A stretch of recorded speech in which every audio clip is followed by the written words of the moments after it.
నమస్కారం. మీరు చూస్తున్న సిసిసి డిజిటల్ 230 న్యూస్ బులెటిన్. ఈనాటి వార్తలకు ముందుగా ముఖ్యాంశాలు.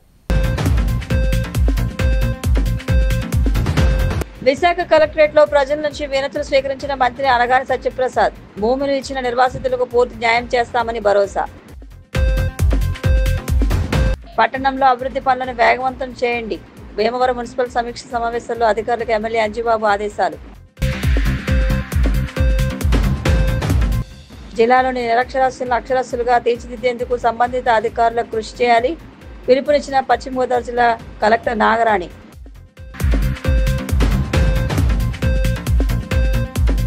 ఆర్థిక విధ్వంసానికి కారణమైన జగన్ ట్వీట్లు పెట్టడం విడ్డూరంగా ఉందన్న మంత్రి పయ్యావుల. వైసీపీ హయాంలో చేసిన అప్పులు తీర్చడానికి కొత్త అప్పులు చేయాల్సి వస్తోందని ఆగ్రహం. గతంలో ఎప్పుడూ చూడని సంస్థలు ఇప్పుడు విశాఖ వైపు చూస్తున్నాయని మంత్రి అనగాని సత్యప్రసాద్ అన్నారు. విశాఖపట్నం ఇప్పుడు గొప్ప ఐటీ హబ్ అని చెప్పారు. నగరంలోని కలెక్టరేట్ లో ప్రజల నుంచి వినతులు స్వీకరించిన అనంతరం మంత్రి మీడియాతో మాట్లాడారు. అంతకుముందు అధికారులతో వివిధ అంశాలపైన చర్చించారు. విశాఖ మెట్రో కోసం భూ సమీకరణ అంశంపై చర్చించామని, పంచగ్రామాల సమస్యపై ప్రత్యేక దృష్టి పెట్టామని, జీవో నెంబర్ 296 సమస్యను నెలలో పరిష్కరిస్తామన్నారు. పదవిలో ఉన్నప్పుడు పనులు చేయలేని వారు ఇప్పుడు పనికిమాలిన కబుర్లు చెబుతున్నారని ధ్వజమెత్తారు. విశాఖ బీచ్ వెంబడి సిఆర్జెడ్ సమస్యలపైన దృష్టి సారించామని, తరతరాల నుంచి వచ్చిన భూ సమస్యలు పరిష్కరించి భూములు ఇచ్చిన నిర్వాసితులకు పూర్తి న్యాయం చేస్తామని మంత్రి భరోసా ఇచ్చారు. విశాఖపట్నం కలెక్టరేట్లో గౌరవ కలెక్టర్ గారు, జేసీ గారు, ఇతర హెచ్ఓడిస్ అందరితో కూడా పీజీఆర్ఎస్ తీసుకోవటం, ప్రజా సమస్యలపై పరిష్కారం ఇమ్మీడియట్గా అక్కడే చేసే విధానం అన్నీ కూడా పర్యవేక్షించడం, అలాగే ఏది ఎప్పటి నుంచో విశాఖపట్నం ప్రాంతాల్లో ఉన్నటువంటి పంచగ్రామాల ఇష్యూ అవ్వచ్చు, జియో నంబర్ 296 అవ్వచ్చు, వీటిపైన రివ్యూ కూడా పెట్టుకుని, ముఖ్యంగా ఏదైతే విశాఖపట్నంకి మెట్రో వస్తూ ఉందో దాని యొక్క ల్యాండ్ ఎక్విజిషన్ పొజిషన్ పైన కూడా డిస్కస్ చేయడం జరిగింది. ఈరోజు ముఖ్యంగా పీజీఆర్ఎస్లో అయితే ఈ ప్రభుత్వం వచ్చిన తర్వాత ఒక మంచి సుపరిపాలన ఇవ్వాలనే లక్ష్యంతో ఈ పీజీఆర్ఎస్ సిస్టమ్ని క్షేత్రస్థాయిలో పగడ్బందీగా అమలు చేయడం, వాళ్ళందరికీ కూడా స్పీకింగ్ నోట్ ఇవ్వడం. ముఖ్యంగా విశాఖపట్నం చూస్తే మనకి భూ సమస్యలు ఎక్కువగా ఉన్నాయి. అవన్నీ కూడా సబ్జుడిస్ ఉంటే అది సివిల్ సార్ట్ ఆఫ్ కేసెస్ కాబట్టి వాళ్ళ గైడెన్స్, ప్రాపర్ గైడెన్స్ లేక వాళ్ళు ఈ తహసీల్దార్ గారి ఆఫీస్కి కానీ, ఆర్డీఓ గారి ఆఫీస్కి కానీ, జేసీ గారి ఆఫీస్కి కానీ తిరగ జరుగుతూ ఉంది. అవన్నీ కూడా క్లియర్గా వాళ్ళకి ఎక్స్ప్లెయిన్ చేయడం, ఎక్కడైతే భూ కబ్జా లాంటివి ఉన్నాయో గత ప్రభుత్వం చేసినటువంటి, ఇక్కడ వచ్చి విజయనగరం కూడా కొన్ని వచ్చినాయి, దానిపైన గవర్నమెంట్ ప్రత్యేక శ్రద్ధ పెడుతుంది. ఎందుకంటే గత పాలకులు ఈ రాష్ట్రంలో నలుమూలల ఒట్టి విశాఖపట్నం కాదు, విశాఖపట్నం ఏదైతే పెద్ద కన్ను వేసి వేసిన సంగతులు మన అందరికీ కూడా తెలుసు. వాటిపైన కూడా రెవెన్యూ డిపార్ట్మెంట్ పూర్తిగా ఒక రిపోర్ట్ కూడా తయారు చేస్తూ ఉంది. అప్పుడు ప్రజలందరికీ కూడా న్యాయం చేయగలుగుతామని చెప్పేసి కూడా మేము తెలియజేస్తా ఉన్నాం. అలాగే ముఖ్యంగా ఏదైతే పంచగ్రామాల సమస్య ఉందో మీకు తెలుసు, గౌరవ ముఖ్యమంత్రి గారు ప్రత్యేక శ్రద్ధ పెట్టి అక్కడ ఉన్నటువంటి ఎవరైతే ట్రస్ట్ మెంబర్స్ ఉన్నారో వాళ్ళతో కూడా డిస్కస్ చేసి వాళ్ళకి ఈక్వలెంట్ అమౌంట్ ల్యాండ్ కూడా ఇవ్వడం జరుగుతూ ఉంది. దాని తర్వాత ఏదైతే స్ట్రక్చరల్ ఎన్యూమరేషన్ ఉందో అది పెండింగ్లో ఉంది కాబట్టి కొంచెం లేదు, అది కోర్టుకి ఇచ్చిన తర్వాత అందరికి కూడా మంచి జరగబోతా ఉంది.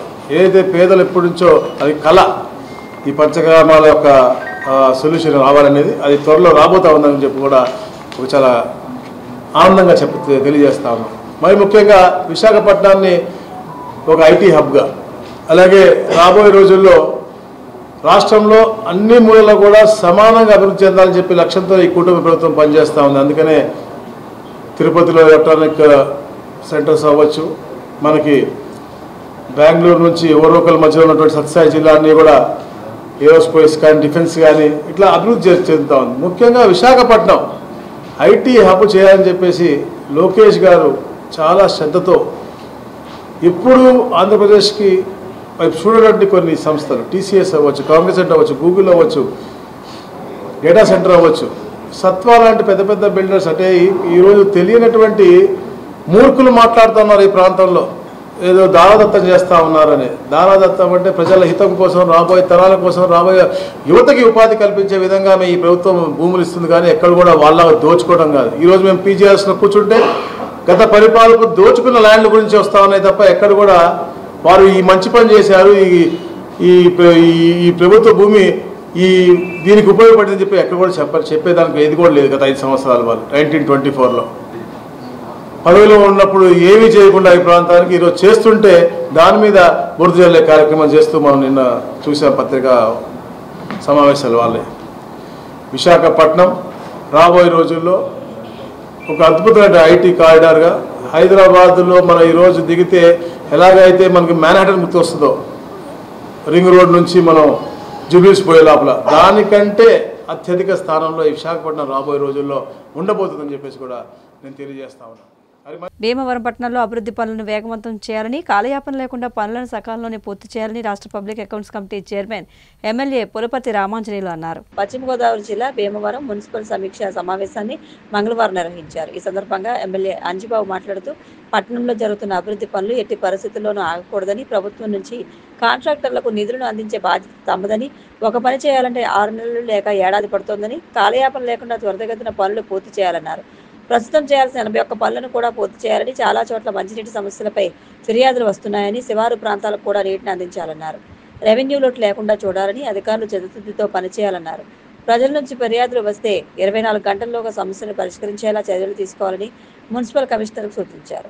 భీమవరం పట్టణంలో టౌన్ ప్లానింగ్లో అవినీతి పెరిగిపోయిందని, పద్ధతి మార్చుకోకపోతే ఏసీబీ చేతికి చిక్కుకుంటారని, ఇదే కొనసాగితే తానే మిమ్మల్ని పట్టించాల్సి వస్తుందని పద్ధతి మార్చుకోవాలని ఎమ్మెల్యే హెచ్చరించారు. ప్రతి విషయానికి లంచం అడుగుతున్నారని, ఉద్యోగాలు చేసేది దేనికోసం, లంచాల కోసమా అని ప్రశ్నించారు.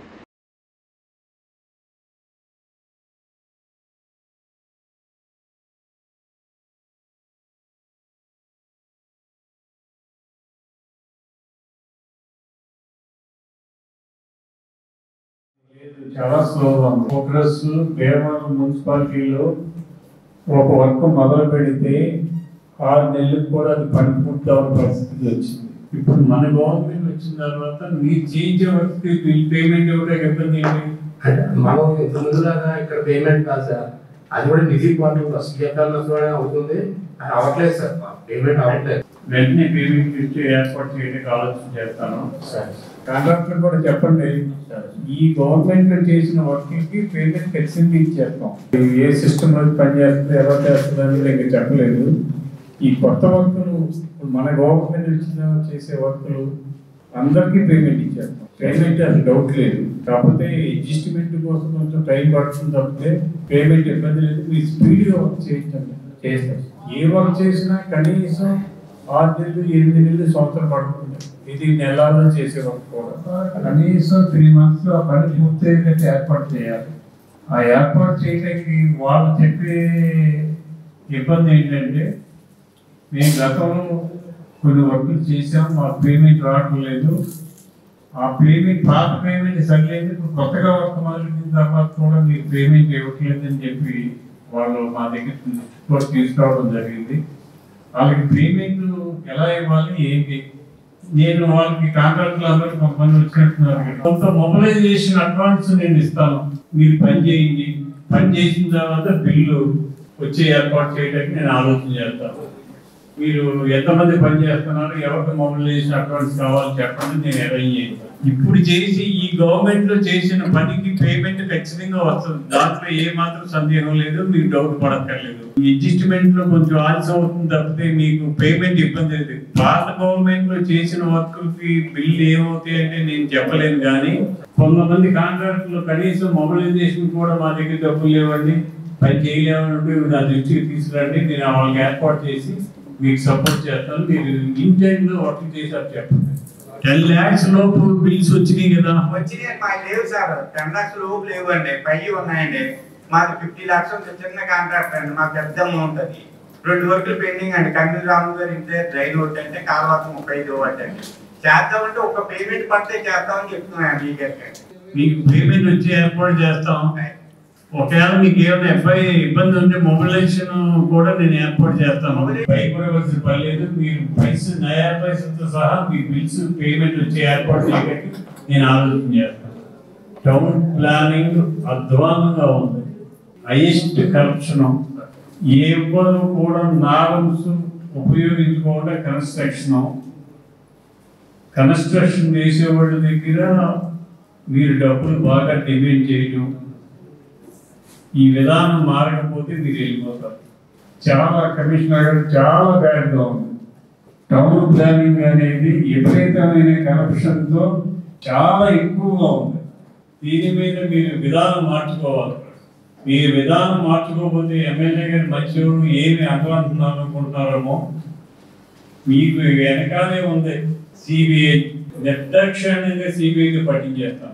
ఇంకెప్పుడు కూడా పద్ధతి మార్చుకోండి. ఒక ఇల్లు కట్టడం అంటే ఎంత కష్టమో ఒకసారి ఆలోచన చేయండి. ఒక ఇల్లు కట్టుకుని యజమాని ఎన్నో తిప్పలు పడితే బ్యాంక్ లోన్ పెట్టుకుని నానా తిప్పలు పడి కట్టుకుంటే వాళ్ళ దగ్గర మీరు అలా అయితే సంతోషం ఇస్తే తీసుకోవచ్చు, అది వేరే విషయం. డిమాండ్ చేయడం ఏంటంటే లక్షలు డిమాండా ఏంటది? ఎక్కడికి వెళ్తున్నామా? దాని మీద మీరు కమిషనర్ సీరియస్ తీసుకోకపోతే అసలు ఎవరు ఇల్లు కట్టుకోలేదు. అతను కట్టుకున్నది పాడి కొట్టేస్తారు. అది కొట్టక ముందే మనం జాగ్రత్త పడినట్లయితే అతనికి మేలు జరిగితే మనకి ప్రభుత్వానికి మున్సిపాలిటీకి ఉపయోగం ఉంటుంది. మీరు విధానం మార్చుకోండి. నేను మీటింగ్లు చెప్తున్నాను, మీరేం అనుకోక్కర్లేదు. కంప్లీట్ విధానం మార్చుకోవాలి. టౌన్ ప్లాన్కి విధానం మార్చుకోకపోతే మీ మీద తీవ్రమైన చర్యలు. బాగులేదు. మాకు వచ్చే కంప్లైంట్స్ అన్నీ కాదు. ఒక రూమ్ వేసుకున్న అతనికి 40,000 డిమాండ్ చేశారు. ఒక రూమ్ అతను వేసుకున్నాం. ఎక్కడికి వెళ్తున్నాం మనం? ఏంటిది? నేను మీకు ఉద్యోగాలు చేసి దేనికోసం? లంచాల కోసమా?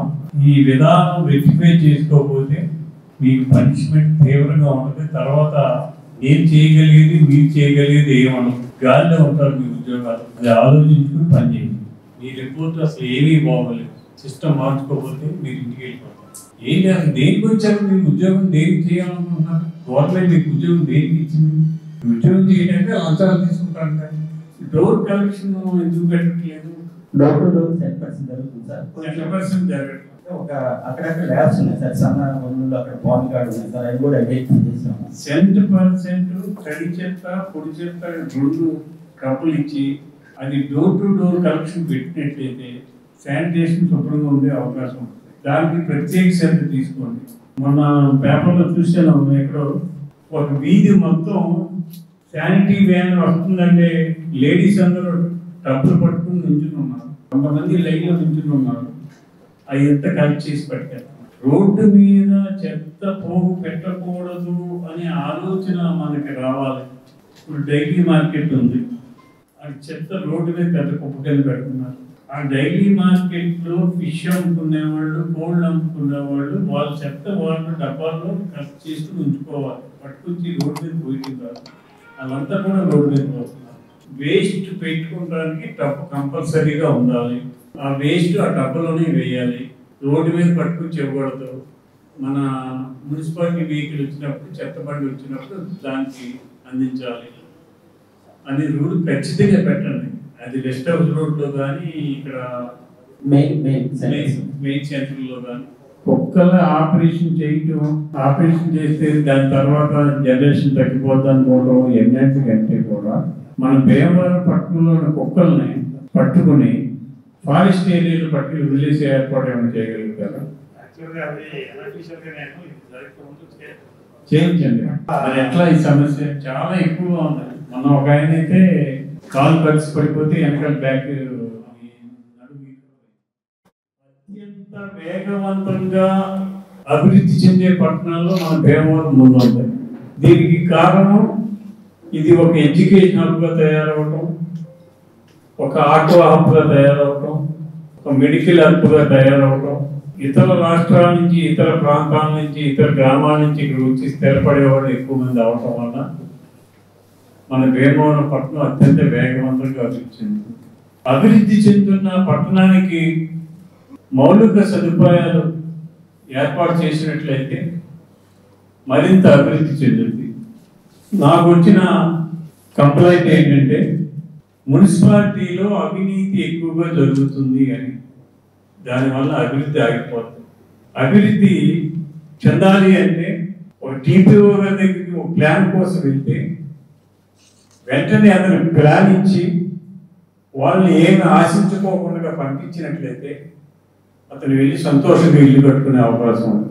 ఆ ప్లాన్ ఇవ్వడానికి 20 సార్లు తిప్పి దాన్ని ఇబ్బంది పెట్టి వాళ్ళని డిమాండ్ చేస్తే ఆ ఇల్లు కట్టుకునేవాడు నిరాశ చెందుతాడు. అలా నిరాశ చెందకోకుండా మా మా భీమవరం మున్సిపాలిటీలో ఏ పనైనా 10 నిమిషాల్లో చేసి పెడతారు అనే పేరు తీసుకురావాలి. అలా తీసుకొచ్చినట్లయితే మన భీమవరం పట్టణం బ్రహ్మాండంగా అభివృద్ధి చెందింది. నాకు తెలిసి అయితే ఈ ఆంధ్ర రాష్ట్రంలో ఎంత పీస్ఫుల్ పట్టణం ఎక్కడా లేదు. చక్కని పట్టణం. అన్నిటికంటే ముఖ్యమైనది ఏంటంటే ఇక్కడ ఉన్న గొప్పతనం ఏంటంటే అధికారులు గౌరవిస్తారు, ఆదరిస్తారు. అది దృష్టిలో పెట్టుకుని మీరు పనిచేయండి. ఇంత గౌరవం ఆదరణ రాష్ట్రంలో ఎక్కడా ఉండదు.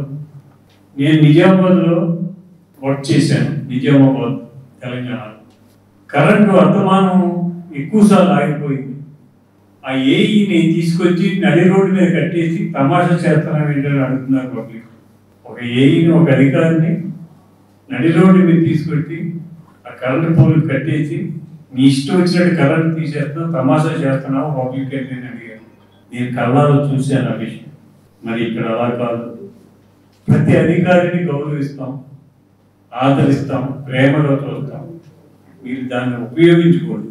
మీరు ఎవరిని ఇబ్బంది పెట్టద్దు, ఎవరిని మనసు నొప్పించకండి. అడిగిన వెంటనే పని చేసి పంపించండి. ప్రతిరోజు కమిషనర్ గారికి కంప్లైంట్స్ వస్తాయి.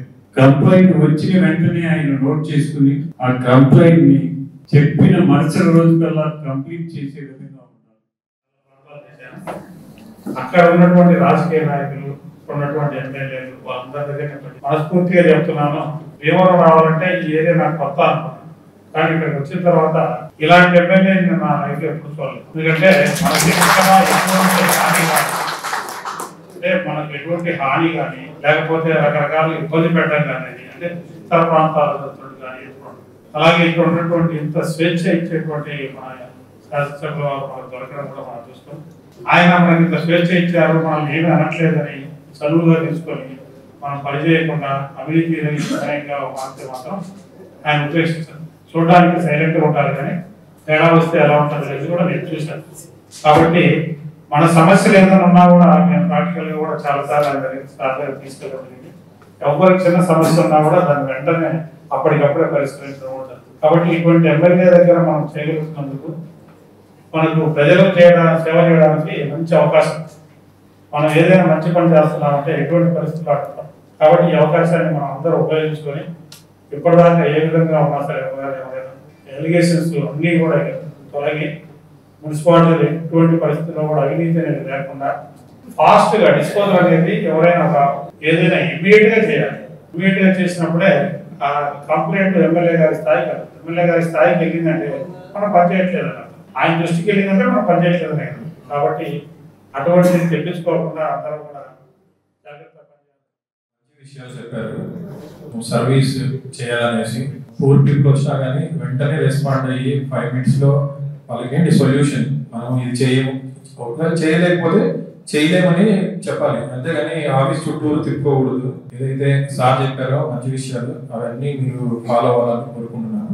నా సైడ్ నుంచి కూడా బిల్స్ ఏవైనా ఉంటే కాంట్రాక్టర్ సంబంధించి కానీ ఏవైనా కానీ వారానికి ఒక రోజు ఆల్రెడీ నేను మున్సిపల్ కమిషనర్ గారు ఒక బుధవారం ఏవైతే ఫైల్స్ ఉన్నాయో ఆ ఫైల్స్ అన్ని ఆ రోజు కూర్చొని మేము క్లియర్ చేయాలనేసి ఆ రోజు షెడ్యూల్ చేసుకున్నాము. నా సైడ్ నుంచి కూడా ఏదైతే శానిటేషన్ కానీ ఇవి కూడా మానిటర్ చేసుకుంటూ నేను ఎమ్మెల్యే గారు చెప్పినట్టు. సమాజం అభివృద్ధి చెందాలంటే ప్రతి ఒక్కరూ అక్షర జ్ఞానం కలిగి ఉండాలని, జిల్లాలోని నిరక్షరాస్యులను అక్షరాస్యులుగా తీర్చిదిద్దేందుకు సంబంధిత అధికారులు కృషి చేయాలని పశ్చిమ గోదావరి జిల్లా కలెక్టర్ చదలవాడ నాగరాణి అన్నారు. మంగళవారం వయోజన విద్యాశాఖ ఆధ్వర్యంలో భీమవరం ఎంపీడీఓ కార్యాలయంలో MPDOs, MEOs, APMS, municipal commissioners, city mission managers, వయోజన విద్యా సూపర్వైజర్స్ కు నిర్వహించిన జిల్లా స్థాయి అక్షరాస్యత 2025-26పై శిక్షణా తరగతుల ప్రారంభ సభకు జిల్లా కలెక్టర్ చదలవాడ నాగరాణి ముఖ్య అతిథిగా పాల్గొన్నారు. ఈ సందర్భంగా మాట్లాడుతూ రాష్ట్ర ప్రభుత్వం నిర్వహించిన కులగణన ద్వారా జిల్లాలో 15 నుండి 59 సంవత్సరాల వయసు కలిగిన 2,23,911 మంది నిరక్షరాస్యులను గుర్తించడం జరిగిందని, వీరిని 3 భాగాలుగా విభజించి శిక్షణ తరగతులు నిర్వహించడం జరుగుతుందన్నారు. ఈ సంవత్సరం తొలి విడతగా 69,392 మందికి ఆగస్టు నుండి ప్రారంభించి మార్చి వరకు అక్షరాభ్యాస తరగతులు నిర్వహించడం జరుగుతుందన్నారు. సాయంత్రం 5 గంటల నుండి రాత్రి 7 గంటల వరకు తరగతులు జరుగుతాయన్నారు. 2029 నాటికి లక్ష్యంగా జిల్లాలో నిరక్షరాస్యులు లేని జిల్లాగా రాష్ట్రంలోని ప్రథమ స్థానంలో ఉంచేందుకు సంబంధిత అధికారులు నిరంతరాయంగా కృషి చేయాలన్నారు. ప్రోగ్రామ్ అంటే చాలా అత్యంత శ్రద్ధ వహిస్తారు. ఆయనకి ఈ ప్రోగ్రామ్ అక్షరాస్యత కార్యక్రమం అనేది ఆయనకి హృదయంలో ఉంది. మేము గ్రౌండ్ బ్యాక్ వర్క్ చేసేటప్పుడు కూడా కర్నూలు అక్కడ మేము ఈ కార్యక్రమం చాలా స్పెషల్ గా టేకప్ చేసి అక్కడ ఉన్న పత్రికలు ఏంటంటే విలేకరుల్ని, తర్వాత లోకల్ డ్వాక్రా మహిళల్ని అందరినీ కూడా ఇన్వాల్వ్ చేసి చాలా భారీ ఎత్తున చేసాము ఈ ప్రోగ్రామ్ ని. అన్ని రకాలుగా ఎకనామిక్ గా ఎంతో ఫార్వర్డ్ గా ఉన్న ఈ మన జిల్లాలో ఇంకా 2,30,000 మంది నిరక్షరాస్యులు ఉండడం అనేది చాలా బాధాకరమైన విషయం. అయితే ఇప్పుడు ఈ అక్షరాంధ్ర కార్యక్రమంలో 15 నుంచి 59 సంవత్సరాల వయసు మధ్యలో ఉన్న 69,000 మందిని ఇప్పుడు ఈ అక్షరాంధ్ర కార్యక్రమంలో మొదటి విడతగా టేకప్ చేసి 2029 నాటికి మొత్తం అందరికీ కూడా అక్షరాస్యత అందించి అందరినీ అక్షరాస్యులు చేసి ఫైనాన్షియల్ లిటరసీ, డిజిటల్ లిటరసీ అన్ని రకాలుగా వారిని ముందుకు నడిపించాలి అనే ఉద్దేశంతో స్టార్ట్ చేసిన ఈ కార్యక్రమాన్ని గవర్నమెంట్ అఫీషియల్స్ ప్రతి ఒక్కరూ దీన్ని, ముఖ్యంగా ఎంఈఓస్, ఎంపీడీఓస్ అందరూ కూడా దీన్ని ముందుండి వారి యొక్క నాయకత్వంలో మన జిల్లాలో దీన్ని సమర్థవంతంగా నిర్వహించాల్సిన అవసరం చాలా ఉంది. అయితే ఎవరైతే ఈ 50 to 59 years ఉన్నారో వీళ్ళందరూ ఖచ్చితంగా కొన్ని ఎంప్లాయ్మెంట్స్ లో ఉండే అవకాశం ఉంది. లేకపోయినా కూడా అంత శ్రద్ధ చూపించని పరిస్థితులు అయితే ఉంటాయి. వాళ్ళని మోటివేట్ చేసి ప్రతిరోజు క్లాసెస్ కి అటెండ్ చేయడం అనేది చాలా కష్టకరమైన పని. అక్కడ వాలంటీర్స్ మీరు ఐడెంటిఫై చేసి ఎడ్యుకేషన్ నుంచి బుక్స్ వచ్చినప్పుడు ఎవరైతే తెలుగు మాట్లాడుతూ ఉంటారో వాళ్ళు తెలుగు పదాలని వెంటనే గుర్తించగలరు. ఆ ప్రాక్టీస్ చేసి కేవలం 10 రోజుల్లోనే వాళ్ళు చదవడం వచ్చేలాగా చేయగలరు. నేను చూసాను కళ్ళారా. అలాగే రాయడం కొంచెం పడుతుంది టైం. కాబట్టి అసలు కష్టమైన పని కాదు. బట్ అత్యంత ముఖ్యమైన విషయం ఇప్పుడు చదువు అంటే తెలుగు చదవడం రాయడం మాత్రమే కాదు. ఎవరైతే లేబర్ ఉంటారో వెళ్తూ ఉంటారో వాళ్ళందరినీ కూడా మనం మోటివేట్ చేసి దీన్ని చాలా శ్రద్ధగా evening classes attendance program attendance correct గా ఉండేటట్టు చూడాలి. డైలీ అటెండెన్స్ ప్రాపర్ గా ఉండేటట్టు చూడాలి. అలాగే ఎవరైతే ట్రైనర్స్ ఉంటారో ట్రైనర్స్ కూడా మోటివేట్ చేసి మీరు కూడా కొంచెం ఫోకస్ పెట్టి ఇక్కడ ఉన్న వాళ్ళందరూ కూడా ఫోకస్ పెట్టి టైం టు టైం అక్కడికి వెళ్తూ ఉంటే క్లాసెస్ జరిగే చోటకి విజిట్ చేస్తూ ఉంటే ఫ్రీక్వెంట్ గా వాళ్ళకి ఒక మోటివేషన్ ఉంటుంది. దీన్ని ఈ ప్రోగ్రామ్ ని సక్సెస్ఫుల్ గా కంప్లీట్ చేయడానికి ఉంటుంది. మీ అందరూ కూడా ఆ విధంగా సహకరించి ఒక మంచి ప్రోగ్రెస్ జిల్లాలో తీసుకురావడానికి కృషి చేస్తారని. ఆంధ్రప్రదేశ్లో ఆర్థిక విధ్వంసానికి కారణమైన జగన్ ట్వీట్లు పెట్టడం విడ్డూరంగా ఉందని మంత్రి పయ్యావుల కేశవ్ అన్నారు. ఎన్టీఆర్ జిల్లా నందిగామలో స్థానిక ఎమ్మెల్యే తంగిరాల సౌమ్మతో కలిసి పలు అభివృద్ధి పనులకు మంత్రి పయ్యావుల శంకుస్థాపన చేశారు. అనంతరం మీడియాతో మాట్లాడుతూ వైసీపీ హయాంలో చేసిన అప్పులు తీర్చడానికే కొత్త అప్పులు చేయాల్సి వస్తుందని ఆగ్రహం వ్యక్తం చేశారు. పాలన నుంచి బయటపడడానికి ఈ రాష్ట్రంకి మరింత సమయం పడుతుంది అనేటువంటి ఈ సందర్భంగా చెప్పాలి. జగన్మోహన్ రెడ్డి గారు రోజు సడన్ గా రాష్ట్ర ఆర్థిక పరిస్థితి గుర్తుకొచ్చి రాష్ట్ర ఆర్థిక పరిస్థితి బాగోలేదు అంటూ ఒక ట్వీట్ పెడుతున్నాడు. అయ్యా, నీ పాపమే నాయన ఈ రాష్ట్రం దిదికి దిగజారడానికి జగన్మోహన్ రెడ్డి గారు. అది మర్చిపోయి ఇదేదో ఈ ప్రభుత్వం చేసినట్టుగా మీరు ప్రతిరోజు ట్వీట్ చేస్తా ఉంటే ఒక్కసారి అర్థంలో మీ బొమ్మని మీరే చూసుకుంటే అర్థమవుతుంది. ఈ రోజు రాష్ట్రం అనుభవిస్తున్నటువంటి కష్టాలకి నష్టాలకి కారణం మీరే జగన్మోహన్ రెడ్డి గారు. ఈ ఆర్థిక విధ్వంసానికి పాపానికి కారణం మీరు తీసుకున్నటువంటి నిర్ణయాలు. మీరు గతంలో దాదాపు 10 లక్షల కోట్లకు చేరినటువంటి అప్పు 1,14,000 కోట్ల రూపాయల బకాయిల్ని మీరు పెట్టిపోయారు. 1,14,000 కోట్ల బకాయిల్ని పెట్టిపోతే దశల వారీగా మేము చెల్లించుకుంటూ వస్తా ఉన్నాం. ఎంప్లాయీస్ బకాయిలు ఇంకా ఉన్నాయి. పోలీసు లీవ్ ఎన్కాష్మెంట్ ఇవ్వనటువంటి పరిస్థితి వచ్చింది. పిఎఫ్ లని మీరు వాడేసినటువంటి పరిస్థితి వచ్చింది. శ్రీనిధి ఫండ్స్ ని డైవర్ట్ చేసినటువంటి పరిస్థితి వచ్చింది. అన్ని అరాచకాలు ఎంత స్థాయిలో జరిగాయి అనంటే భారతదేశంలో రిపోర్టు తయారు చేస్తే అప్పు తీసుకోలేనటువంటి పరిస్థితికి చేరుకున్న ఏకైక రాష్ట్రం ఏంది అనంటే ఆంధ్రప్రదేశ్ అనేటువంటి తేల్చి చెప్పినటువంటి పరిస్థితి. ఈ నిర్వాకం మీది కాదా? ఈ పాపం మీది కాదా జగన్మోహన్ రెడ్డి గారు? చెడిపోయినటువంటి రాష్ట్రాన్ని నిలబెట్టేటువంటి ప్రయత్నం చేస్తోంది చంద్రబాబు నాయుడు గారి ప్రభుత్వం. ఎన్ని రకాలు 95 కేంద్ర ప్రభుత్వ పథకాలను ఆపేసింది మీరు కాదా? ఆ 60% వాడేసింది మీరు కాదా? ఇవాళ మేము ఆ 60% ప్లస్ 40% 100%. గవర్నర్ను జగన్ మాజీ సీఎం హోదాలో అధికారికంగా కలిశారా? లేక వ్యక్తిగతంగానా అని టీడీపీ పొలిట్ బ్యూరో సభ్యుడు వల్ల రామయ్య ప్రశ్నించారు. మంగళగిరి టీడీపీ కేంద్ర కార్యాలయంలో ఆయన మీడియాతో మాట్లాడుతూ ఒక రాజకీయ పార్టీ అధ్యక్షుడిగా గవర్నర్ని కలిసి మాట్లాడిన విషయం ప్రజలకు జగన్ ఎందుకు తెలియజేయడం లేదని ప్రశ్నించారు. నిజాలను బహిర్గతం చేయడానికి జగన్కు అంత భయం ఎందుకని నిలదీశారు. గౌరవ జగన్మోహన్ రెడ్డి గారు మాజీ ముఖ్యమంత్రి, ఈనాడు పులివెందల శాసనసభ్యుడు. ఆయన గవర్నర్ గారిని కలిశారు ఒక అరగంట క్రితం. వారి పార్టీ నాయకులతోటి వారి శ్రీమతితో కూడా కలిసినట్టుగా విన్నాను, స్క్రోలింగ్ ఎక్కడో చూశాను నేను.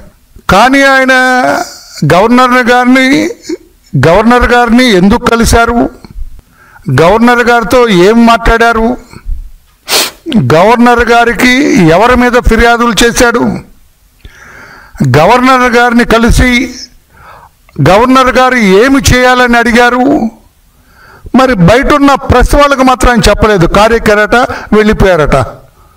ప్రెస్ వాళ్ళు కేకలేస్తున్నారు, చేతులు ఊపారు, ఆపండి ఆపండి అన్నారు. అటువైపు కన్నెత్తి కూడా చూడకుండా తుస్సుమని వెళ్ళిపోయాడు. నేను అడుగుతున్న గౌరవ జగన్మోహన్ రెడ్డి గారు, మీరు గవర్నర్ గారిని కలిశారు, కలవటంలో తప్పులేదు. మేము కూడా ప్రతిపక్షం ఉన్నప్పుడు చాలా సార్లు కలిసాము. మా అధినేత కూడా అప్పుడప్పుడు గవర్నర్ గారిని కలిసేవాళ్ళు. బయటకు వచ్చిన తర్వాత గవర్నర్ గారిని ఎందుకు కలవాల్సి వచ్చింది, ఏమి చెప్పాము, దానికి గవర్నర్ గారు ఎలా స్పందించారు, ఈ విషయాలన్నీ కూడా పాత్రికేయులకు చెబుతారు, ప్రజలకు తెలుస్తుంది. తద్వారా మీరేంటి గప్చికి వెళ్ళిపోయారు? ఇదేమన్నా మీ పర్సనల్ ట్రిప్పా? మాజీ ముఖ్యమంత్రిగా, శాసనసభ్యుడిగా, ఒక పార్టీ అధ్యక్షుడిగా అఫీషియల్ ట్రిప్పా? గవర్నర్ గారిని కలిసింది మీ పర్సనల్ ట్రిప్పా? రాజకీయ పార్టీ అధ్యక్షుడిగా, ఒక శాసనసభ్యుడిగా, మాజీ ముఖ్యమంత్రిగా వెళ్ళారా? ఆ విషయాన్ని చెప్పాలి కదా. ఎందుకు ప్రెస్ని ఫేస్ చేయటానికి మీరు భయపడతారు? Why you are shivering to face the press? That is my first question. నేను ప్రశ్నలు మీకే సంధిస్తున్నా. నేను బాగా దొరికారు. అంతకుముందు అయితే మిమ్మల్ని డైరెక్ట్గా మాట్లాడటానికి అవకాశం రాలా నాకు, ఎందుకంటే మీరు ఎప్పుడు బయటకు రాలి. ఇప్పుడు వచ్చారు బయటికి, గవర్నర్ గారి దగ్గరికి వెళ్ళారు. ఏమి చెప్పారు గవర్నర్ గారికి? చెప్పాలి కదా, ప్రెస్కి, ప్రజలకు తెలియాలి కదా. లేదండి నేను ఊరికే వెళ్ళానండి, మా శ్రీమతి గవర్నర్ గారి రాజ్భవన్ చూస్తానంటే తీసుకెళ్ళాను, తప్పులేదు. లేకపోతే మా కార్యకర్తలు రాజ్భవన్ ఎలా ఉంటుందో చూస్తా ఉన్నారండి, తీసుకెళ్ళానంటే తప్పులేదు. లేకుంటే ఎవరి మీద ఫిర్యాదు చేయడానికి వెళ్ళామండి, ఆ ఫిర్యాదులు చిట్టా ఇది అని చెప్పడంలో తప్పులేదు. మీరెందుకు ఏ విషయం చెప్పలేదు? తుర్రమని ఎందుకు వెళ్ళిపోయారు? తుపాకీ కూడా దొరకకుండా కారణం చెప్పండి. వార్తలు ముగించే ముందు ముఖ్యాంశాలు మరొకసారి. విశాఖ కలెక్టరేట్లో ప్రజల నుంచి వినతులు స్వీకరించిన మంత్రి అనగాని సత్యప్రసాద్. భూములు ఇచ్చిన నిర్వాసితులకు పూర్తి న్యాయం చేస్తామని భరోసా. పట్టణంలో అభివృద్ధి పనులను వేగవంతం చేయండి. భీమవరం మున్సిపల్ సమీక్ష సమావేశంలో అధికారులకు ఎమ్మెల్యే అంజిబాబు ఆదేశాలు. జిల్లాలోని నిరక్షరాస్యులను అక్షరాస్యులుగా తీర్చిదిద్దేందుకు సంబంధిత అధికారులకు కృషి చేయాలి. పిలుపునిచ్చిన పశ్చిమ గోదావరి జిల్లా కలెక్టర్ నాగరాణి.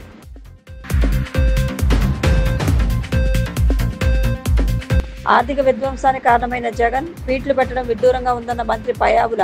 వైసీపీ హయాంలో చేసిన అప్పులు తీర్చడానికి కొత్త అప్పులు చేయాల్సి వస్తోందని ఆగ్రహం. CCC డిజిటల్ 230 న్యూస్ బులెటిన్ ఇంతటితో సమాప్తం. నమస్కారం.